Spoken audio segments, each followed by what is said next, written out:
Bonjour à tous. Bonjour à toutes les communautés qui nous suivent, peut-être, et peut-être pas. Alors, On vous propose un nouveau documentaire donc cette hum, semaine. Donc il se déroulera mercredi à 19h, heure française. Et il sera autour de nos désirs et nos rêves. Et il me semble que le titre c'est Nos désirs et nos rêves nous rendent-ils si vivants. C'est ça, je crois. oui, c'est ça. Alors, on vous rappelle, pour ceux peut-être qui découvrent, que ce documentaire fait partie d'une série qui s'appelle Logos. Mhm. Et Logos veut dire langage, puisque la Bible nous dit dès le départ qu'au début, il y eut le Logos. Au commencement, il y eut le Logos. Dieu était le Logos, il était en Dieu, il était Dieu, etc., etc. Donc on voit en fait que toute la réalité est basée sur le langage, et quand on regarde bien, quand le film de la réalité apparaît, bah, c'est du langage en permanence, hein. Peu importe ce qu'il dit, c'est du langage de manière constante, hein. Que ce soit pensé, lu, écrit, ressenti, etc., etc., parlé évidemment. C'est toujours un langage qui est constant, et le langage qui est constant se confond avec la conscience. C'est pour ça que dès qu'on on aborde la notion de langage, on aborde forcément la notion de conscience, et si on aborde la notion de conscience, on aborde la notion de langage. C'est indissociable. Donc cette semaine, on a un documentaire qui est basé, oui, sur un script évidemment, sur les désirs et les rêves. Ce sujet, il est quand même capital parce qu'aujourd'hui, il est quand même central dans les partages autour du bien-être, hein, puisqu'on vous invite à réaliser vos rêves et vos désirs. Donc ça, c'est plutôt porté par le développement personnel. Et puis de l'autre, vous avez des sagesses qui sont plus non-duelles ou non-dualistes, on va dire, qui sont un peu partagés aussi de leur côté, hein, puisqu'on a le Vedanta, je caricature, mais à peine, qui nous dit qu'effectivement, le désir, on a le bouddhisme aussi, le désir c'est la souffrance, hein, les désirs c'est la souffrance.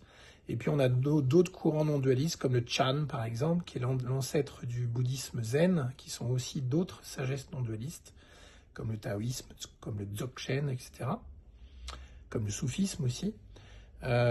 Qui nous invite peut-être à être plus dans le vécu avec nos désirs, non pas dans une posture de soit c'est bien, soit c'est mal, mais d'apprendre à vivre avec. Voilà, donc c'est d'autres options possibles de positionnement face à nos désirs et nos rêves, sachant qu'on ne peut pas les renier puisqu'ils nous traversent. Donc déjà de Où il dire nous commande. voilà, de dire on ne devrait pas avoir de désir, c'est quand même déjà aller à l'encontre de la réalité telle qu'elle apparaît, hein. Or, ce qui nous passionne avec Stéphanie et les gens qui nous suivent déjà depuis à peu près 3 ans, surtout depuis 3 ans, c'est que on ne peut pas vivre à l'encontre de ce qui apparaît, hein. Vous avez beau vous dire je ne devrais pas avoir peur, ou je ne devrais pas me sentir frustré, je ne devrais pas désirer. De toute façon, si c'est là, c'est déjà là. Donc, c'est déjà une injonction qui essaye de vivre à l'encontre de la réalité telle qu'elle apparaît. Donc, à partir de ce documentaire, la question va être posée. On va regarder comment fonctionne le questionnement déjà dans la réalité, de notre double réalité intérieure-extérieure, mais aussi on va faire passer finalement ces désirs et ces rêves euh, à la loupe ou au filtre, parce que c'est un filtre, du filtre de vérité qui est l'espace de conscience du nourrisson, qui lui n'a pas de conscience de l'extérieur, et donc il est sans cesse dans une vérité qui n'est pas parasitée par un découpage, où on aurait des choses qui seraient vraies et d'autres qui seraient fausses, hein. C'est un peu je dirais le b.a.-ba là, actuel, où on vit dans des informations, un flux d'informations sur les réseaux, où on a de plus en plus de fakes qui occupent de la place, hein. Il suffit de voir toutes les images qui sont proposées par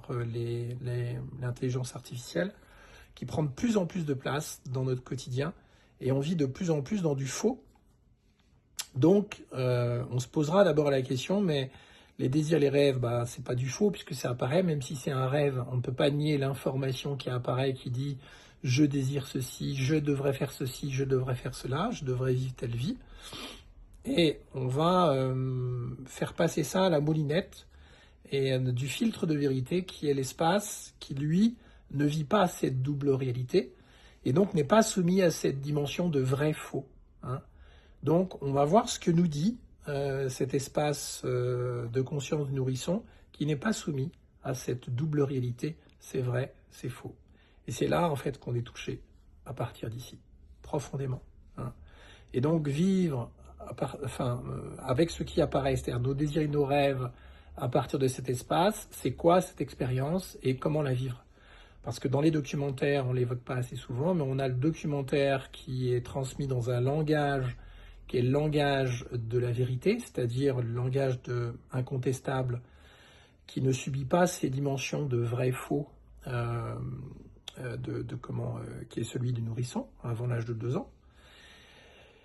Et puis on a, au-delà de ce langage incontestable du documentaire, on a le langage incontestable aussi des mantras qui sont associés à une pratique proposée, associée au thème des désirs et des rêves. Hein.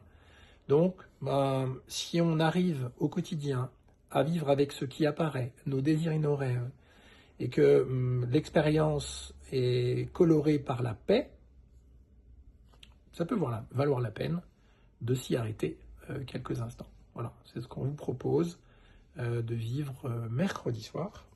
Mercredi à 19h, le 3 décembre. Voilà, on vous embrasse. C'est disponible en replay si toujours vous pouvez en être replay, présent. Ouais. C'est le lancement ce jour-là. Voilà. Voilà, on vous embrasse très fort. On vous embrasse.